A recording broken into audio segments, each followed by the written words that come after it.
प्रदोष व्रत अगर रविवार को आता है तो इसे रवि प्रदोष कहा जाता है। इसे भानु प्रदोष के नाम से भी जाना जाता है। इस प्रदोष व्रत को रखने से स्वास्थ्य, प्रसिद्धि, सम्मान और लंबी आयु प्राप्त होती है। जो लोग स्वास्थ्य में किसी न किसी बीमारी से घिरे होते हैं उन्हें रवि प्रदोष व्रत अवश्य करना चाहिए। इस व्रत से मनुष्य को स्वास्थ्य संबंधी सारी परेशानियां दूर हो जाती है। तो रवि प्रदोष व्रत कथा इस प्रकार से है। एक ग्राम में एक दीनहीन ब्राह्मण रहता था। उसकी धर्मनिष्ठ पत्नी प्रदोष व्रत करती थी। उनका एक पुत्र था। एक बार वह पुत्र गंगा स्नान को गया।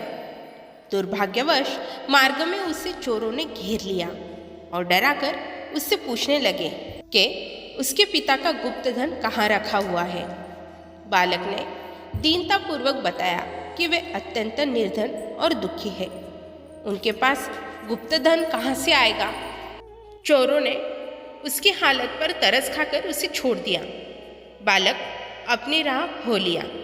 चलते चलते वह थककर चूर हो गया और एक बरगद के वृक्ष के नीचे सो गया। तभी उस नगर के सिपाही चोरों को खोजते हुए उसी की ओर आ निकले।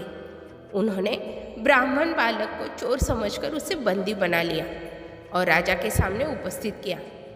राजा ने उसकी बात सुने बगैर ही उसे कारागार में डलवा दिया। जब ब्राह्मणी का लड़का घर नहीं पहुंचा तो उसे बहुत चिंता हुई। अगले दिन प्रदोष व्रत था। ब्राह्मणी ने प्रदोष व्रत किया और भगवान शंकर से मन ही मन में अपने पुत्र की कुशलता के लिए प्रार्थना करने लगी। उसी रात्रि राजा को स्वप्न आया कि वह बालक निर्दोष है। यदि उसे नहीं छोड़ा गया तो तुम्हारा राज्य और वैभव नष्ट हो जाएगा। सुबह जागते ही राजा ने बालक को बुलवाया। बालक ने राजा को सारी सच्चाई बताई।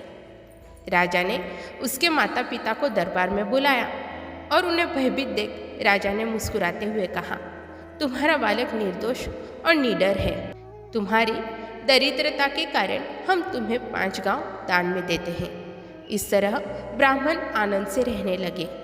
शिव जी की दया से उसकी दरिद्रता दूर हो गई। इस प्रकार रवि प्रदोष व्रत कथा संपन्न होती है। ओम नमः शिवाय।